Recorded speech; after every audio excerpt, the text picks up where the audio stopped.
vous qui avez demandé un guide? Oula. C'est vous qui avez demandé un guide? Oui, c'est nous qui avons demandé un guide, mais enfin bon, c'est pas la peine de s'énerver. Vous vous appelez comment?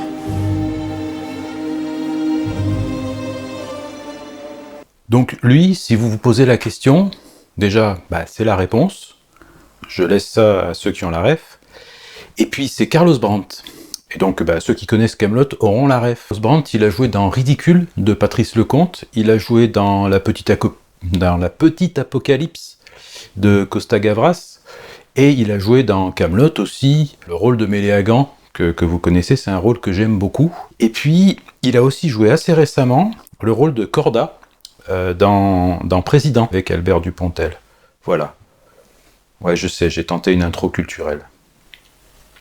À mon avis, ça va pas le faire.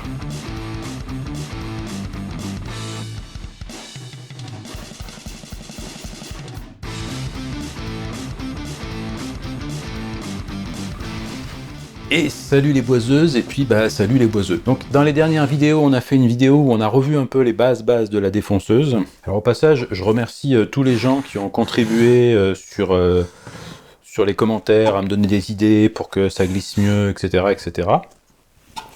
Donc merci au roi de la glisse. Voilà, donc aujourd'hui on va vraiment essayer de passer en revue les guidages à la défonceuse, parce que vous allez voir qu'il y a plein de manières de guider la défonceuse.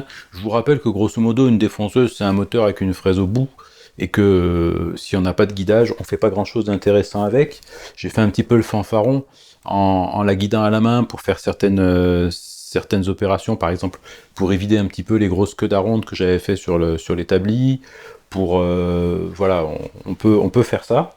Cela dit, c'est pas très précis, et puis surtout les risques de bouffer la côte, comme on dit, sont très très importants, hein. Il suffit d'un moment d'inattention et paf, on fait une grosse entaille avec la défonceuse. Donc le guidage à la main, j'ai envie de dire, c'est un petit peu anecdotique, on fait pas grand chose avec. Voilà. Donc aujourd'hui on va parler des différents types de guidage, on va passer rapidement en revue certains qui sont pas super intéressants, et puis on va peut-être approfondir sur d'autres qui sont vraiment sympathiques.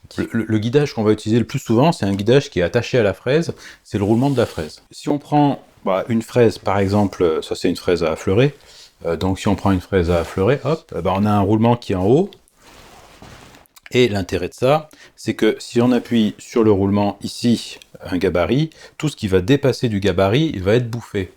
Donc si je vous donne un exemple, donc le concept il est assez simple.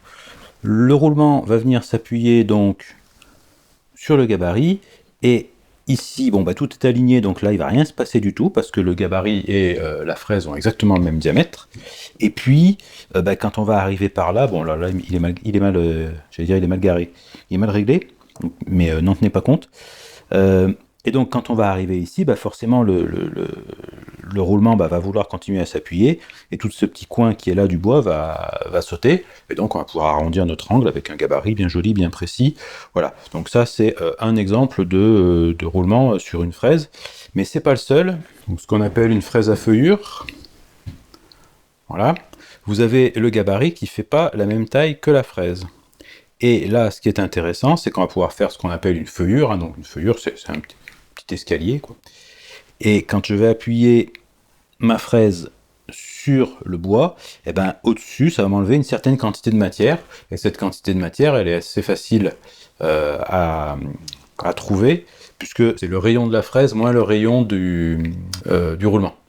Pardon, je suis un petit peu aux fraises aujourd'hui, moi. Voilà, donc ça, c'est sur ce qui se passe sur une fraise à feuillurer. Après, si je prends par exemple une fraise quart de rond, voilà, là ce qui va sauter en fait, ça va dépendre un petit peu de la hauteur à laquelle on va régler notre fraise, mais ce qui va sauter, en fait c'est tout ce qui est en angle ici, puis ça va être remplacé par un arrondi, hein, voilà, et on va toujours suivre quelque chose, hein. On suit donc soit le profil du bois, pourquoi pas. Alors je vais pas rentrer dans le détail de ce qu'on peut faire avec une fraise comme ça, parce qu'on peut faire autre chose que du quart de rond, ça peut être, voilà, on peut faire d'autres choses. On en reparlera une autre fois. Alors ça marche avec d'autres profils, hein. Donc là voilà un quart de rond un peu plus sérieux, donc là vous voyez on va juste enlever plus de matière, et puis bien sûr on peut faire des petits chanfreins. Donc l'avantage, contrairement aux fraises quart de rond des chanfreins, hein, c'est que le chanfrein on fait la taille qu'on veut, enfin on fait beaucoup de chanfreins différents avec une seule fraise, alors qu'avec un quart de rond, bah, c'est un rayon par fraise. Donc toujours avec des roulements, on a des profils un peu plus exotiques. Donc ça, c'est ce qu'on appelle une daucine. Ça, c'est un arrondi. Donc c'est le contraire d'un quart de rond. Hein. Un quart de rond, bah, ça va vous faire un quart de rond. Et un arrondi comme ça va le faire dans l'autre sens. Donc ça va faire plutôt un creux. Donc c'est un peu plus rustique, on va dire. Voilà. Et donc juste pour l'illustration, vous avez une petite illustration, là, voilà ce que ça donne. Sans la poussière, c'est encore mieux. Voilà, donc pour ce qu'on appelle le quart de rond, ce qu'on appelle une daucine, ça c'est donc le chanfrein qui est beaucoup plus classique et que vous connaissez. Et puis bah là, même chose. Alors celle-ci, j'en ai pas parlé parce qu'elle n'a pas de roulement. Mais voilà, l'arrondi et la feuillure. Hein. Donc la feuillure, ça vous fait un truc rectangulaire comme ça. Donc juste avec les fraises à roulement et un gabarit, on peut faire plein de trucs. Déjà. Mais vous constatez que la défonceuse, elle est toujours guidée. Si elle n'est pas guidée, on n'en fait pas grand-chose. Et ça peut être extrêmement intéressant d'avoir les roulements en haut ou en bas, parce que c'est ce qui va permettre en fait de suivre le fil du bois. Alors pourquoi je vous parle de ça? Parce que très souvent, ce qu'on va vouloir faire, c'est que quand on va travailler sur une pièce de bois, avec ma fraise, j'avance de cette manière-là. Bon, bah vous serez tous d'accord avec moi que là, on est bien dans le sens du fil, hein, puisque les arêtes de la fraise vont venir attaquer le bois comme ça. Et en faisant notre arrondi, on va coucher le fil. Par contre, si je m'attaque au coin qui est ici, donc c'est le coin suivant, hein, mettons qu'on veuille faire les 4, c'est pas tout à fait le même rayon d'arrondi, mais on s'en fout, hein, je garde mon gabarit comme ça, bah, vous serez d'accord avec moi que quand on va arriver ici, on va avoir un petit problème, puisqu'on va être obligé d'être à contre-fil, et là on va avoir beaucoup d'arrachement. Et donc, pour ça, la solution, elle est relativement simple, c'est de retourner l'ensemble, donc la pièce plus le gabarit, voilà, et au lieu de prendre la fraise qui a le roulement en bas, hein, puisque là forcément ça marche plus, on va bouffer le gabarit, on va prendre la fraise qui a le roulement en haut. Voilà pourquoi ces deux fraises-là sont complémentaires. Hein. Donc ça, c'est le guidage sur la fraise. L'avantage, c'est que ça, vous avez besoin de rien d'autre pour guider votre défonceuse. Et déjà, avec ça, on a pas mal de possibilités créatives. Hein. Donc, on a vu aussi l'autre jour le guide parallèle. Donc, je ne vais pas en parler plus que ça du guide parallèle, mais enfin, ça peut être sympa de savoir que ça existe. Donc, le guide parallèle, ce qu'il fait, c'est assez simple, hein, c'est qu'il permet de s'appuyer sur le bord de la pièce de bois. Voilà. Mais comme son nom l'indique, il a quand même des limitations qu'on atteint très très vite, puisque déjà, voilà, donc il faut que vous puissiez vous appuyer sur une surface rectiligne, donc ça déjà c'est la première chose. Donc ça c'est déjà le premier point. Ensuite, comme on l'a vu la dernière fois, c'est très facile, hop, de s'éloigner, et bien sûr là, bah, on va bouffer une partie du bois avec la fraise.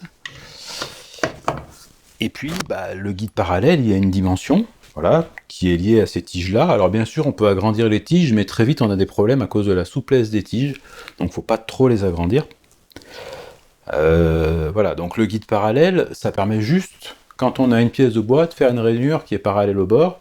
Encore faut-il que le bord soit rectiligne, qu'il soit toujours accessible. Donc bien souvent, c'est un petit peu compliqué quand même.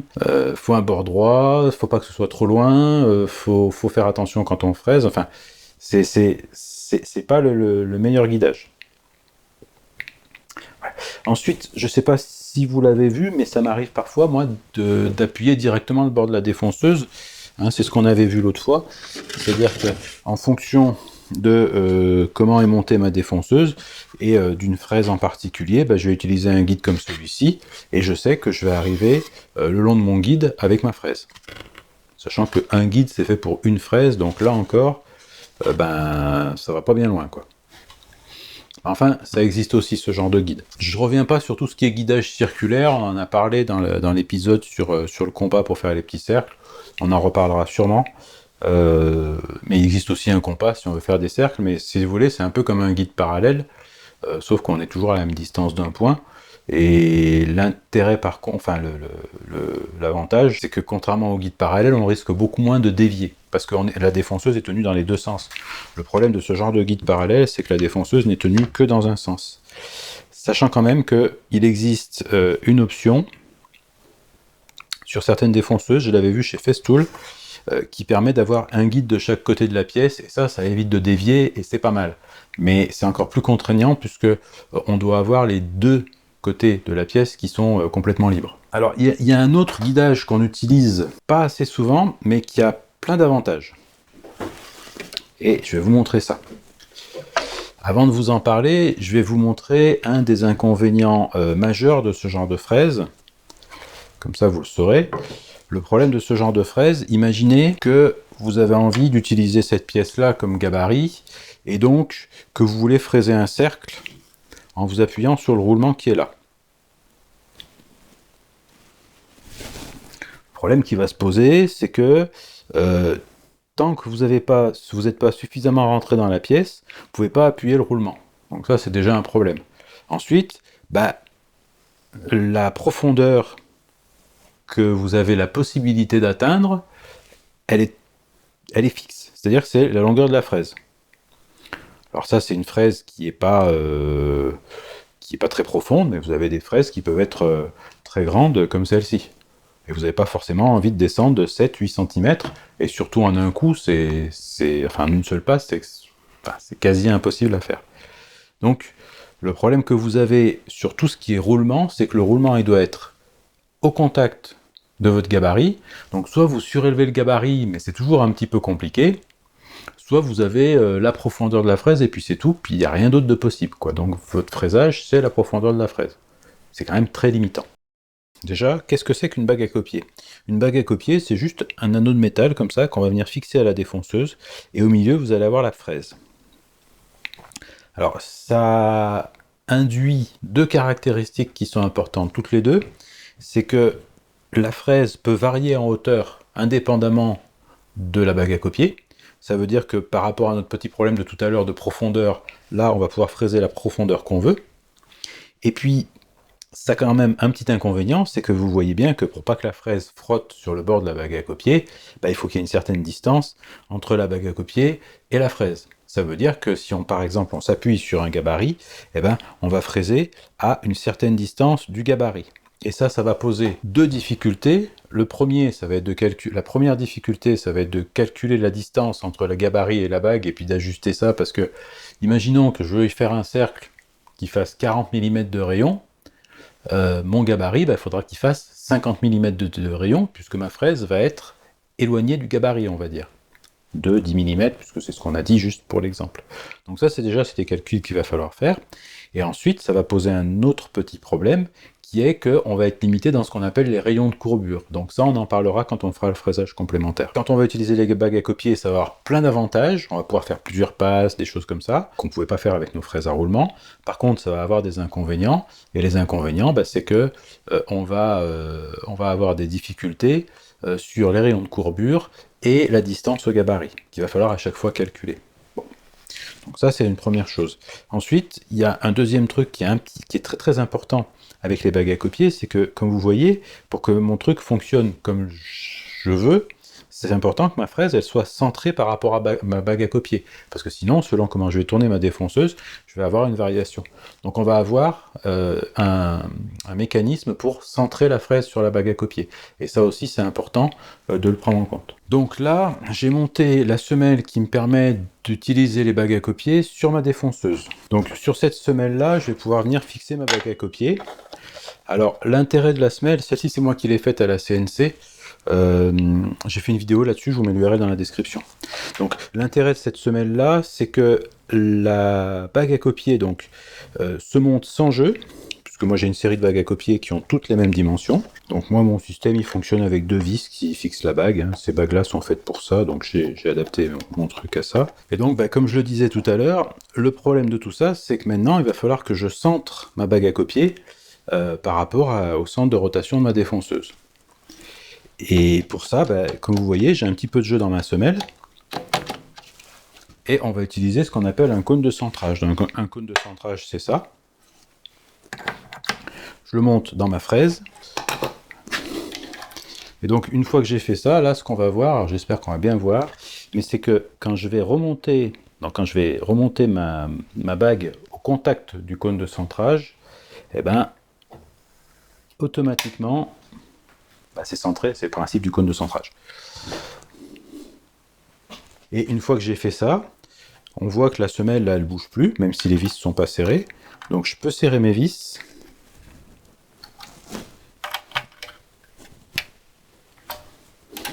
Voilà. Et ça veut dire que si mes bagues à copier sont toutes fabriquées correctement, c'est-à-dire qu'elles ont toutes la bonne concentricité, à partir de maintenant, toutes les bagues que je vais venir monter sur cette semelle, puisque j'ai mis mes vis correctement et que j'ai tout bien serré et tout bien mis en place, elles vont rester centrées. Donc maintenant, je peux démonter ma bague, récupérer mon cône, et ça, c'est réglé.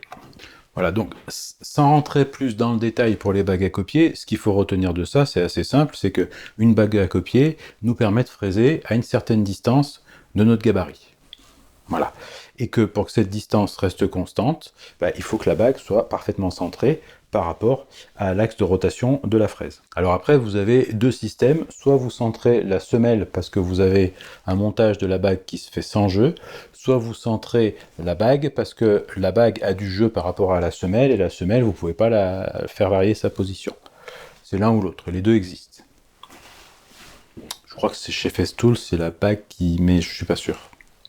Je connais mal Festool. Alors on va peut-être juste s'attarder un tout petit peu sur le calcul de la distance entre le gabarit et la fraise. Parce que vous allez voir que ça, c'est important. Alors c'est un truc qui paraît évident pour tout le monde, hein, mais je vais quand même le préciser. Donc ça, c'est ma fraise. Ça, c'est ma bague à copier. Donc juste un truc important. Quand vous mesurez le diamètre d'une bague à copier, il se mesure toujours à l'extérieur, bien sûr, de la bague, hein, puisque c'est l'extérieur que vous allez appuyer sur le gabarit. Donc là, par exemple, moi, c'est marqué dessus, mais c'est une bague de 32. Ça brille un petit peu, on verra peut-être difficilement, mais bon, c'est pas bien grave. Et la fraise qui est là, c'est une fraise de 8, me semble-t-il. Voilà, donc ça, c'est une fraise de 8. Mais c'est pas très important. Donc je vais vous faire en noir la bague à copier. Je la fais relativement grande, hein, parce que c'est important qu'on voit bien. Voilà. Donc la bague, hein, l'intérieur de la bague, là, il a une épaisseur, bien sûr. Même si mon dessin n'est pas très joli. C'est important de noter que cette bague existe, que cette épaisseur existe, parce que là, j'ai une bague à copier qui fait 32, donc bon, ça c'est une grande, hein, mais à l'intérieur, elle ne fait plus que 28,5 de diamètre, on va dire 28. Donc on a quand même bouffé 2 mm quasiment. C'est important parce que l'intérieur de la bague, ça détermine le diamètre maximal de la fraise que vous pouvez mettre dedans. Vous ne pouvez pas mettre une fraise de 10 dans une bague de 8, hein, ça rentre pas. Mais dans une bague de 10, on ne peut pas non plus mettre une fraise de 10. Et si on regarde ce que je viens de faire, dans une bague de 10, grosso modo, le diamètre maximal, ça va plutôt être en dessous de 8. À 8, ça risque de frotter un petit peu. Donc voilà, c'est un truc à garder en tête. Il y a une distance qui existe entre les deux. Voilà. Et en rouge, hein, puisque ma fraise est rouge, alors je fais la fraise au milieu. Et pareil, on va y donner un petit peu de corps à la fraise. Parce que la matière que la fraise va enlever, c'est pas négligeable. Voilà. Et sur le côté, j'ai mon gabarit, donc que je dessine volontairement pas droit. Voilà, que je suis avec ma fraise. Et donc, je vais venir fraiser à une certaine distance.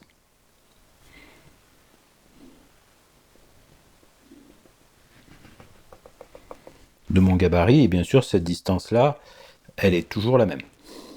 Et nous, ce qui va nous intéresser, c'est de calculer cette distance-là. Donc, pour la calculer, c'est pas très compliqué. Et donc, nous, notre calcul, il va pas être très compliqué non plus, hein. Ici, il y a un genre de centre, on va dire. Et si on fait nos petites cotations, n'est-ce pas? Alors ici, je vais enlever un petit peu ça. Voilà. Là, c'est le bord de ma fraise. Donc ça, vous serez d'accord avec moi, je suis un peu hors champ, que c'est le rayon de la fraise. Et puis bien sûr, ici, on a le rayon de la bague. Alors là, on va faire une formule mathématique qui est d'une complexité redoutable, puisque en fait, la distance qui est là, donc cette distance-là, c'est le rayon de la bague moins le rayon de la fraise. Voilà, donc ici, on a le rayon de la bague moins le rayon de la fraise. Et ça, c'est ce qu'il faut garder toujours en tête quand on utilise des bagues à copier. C'est que la distance au gabarit, c'est le rayon de la fraise, le rayon de la bague moins le rayon de la fraise. Ça veut dire quoi? Bah, ça veut dire tout à l'heure, par exemple, si je prends un exemple, hein, voilà une bague de 32, une fraise de 8, donc ça c'est les diamètres, et ça me fait donc une bague de rayon 16 et une fraise de rayon 4, donc ça me fait 16 moins 4, ça fait que là je vais fraiser à 12 mm du gabarit. Et si on le mesure, c'est à peu près approximativement ce qu'on va trouver. Ici, là, voilà, ça doit faire à peu près 12. Bon, mon pied à coulisse, il fait 10. Voilà, donc on est pas mal. Hein. C'est quelque chose comme ça. Donc ça marche, notre truc.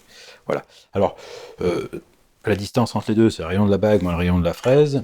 Ce qui est intéressant de noter, c'est que c'est comme si on avait le diamètre de la bague moins le diamètre de la fraise et qu'on divise par 2. Ça donne le même résultat. Je vous fais pas de démo mathématique, hein, c'est juste que c'est plus pratique des fois avec le diamètre, puisque la fraise, on connaît souvent son diamètre, la bague, on connaît son diamètre. Donc là, on ferait 32 moins 8, 24, divisé par 2, 12. Ça revient au même. Mais ça peut être plus facile à calculer, c'est comme on veut, on fait comme on veut. Bien entendu, il y a quand même un truc qui va être important, c'est que quand on va venir fraiser, par exemple, à l'intérieur d'un gabarit comme ça, on va être à 12 mm du bord du gabarit. Jusque-là, tout va bien. Seulement, comme notre fraise, elle est à l'intérieur, ici, là, si on veut garder le cercle au milieu, on va encore bouffer la largeur de la fraise. Ça, c'est important de se souvenir de ce genre de choses. Ça, c'est pour l'histoire de la distance au gabarit. La distance au gabarit, ça va induire d'autres choses qui vont nous intéresser quand on va faire le fraisage complémentaire, et notamment, je disais, c'est sur les rayons de courbure.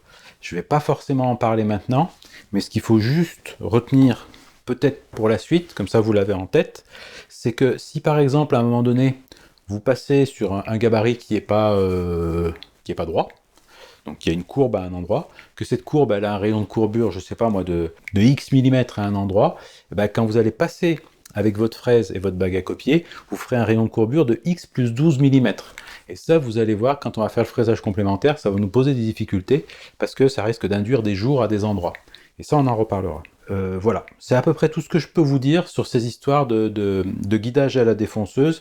Il y a un guidage que j'ai pas du tout abordé, parce que pour moi, c'est plus de la défonceuse, c'est quand on a la défonceuse sous table. Hein, puisqu'on va venir appuyer la pièce, par exemple, sur les joues de la défonceuse sous table, mais là, on est plus dans le cadre d'une toupie, donc voilà, je vais pas en parler de ça. Parce que sinon, la vidéo va devenir vraiment très très longue, déjà qu'à mon avis, elle est assez longue. Voilà, donc ça, c'est les principaux guidages à la défonceuse, c'est vraiment des trucs qu'il faut avoir en tête. Donc voilà pour cette vidéo un peu théorique sur les guidages à la défonceuse. Je pense que c'était quand même important de faire une petite revue de tous ces guidages-là, de vraiment reposer ces notions de base.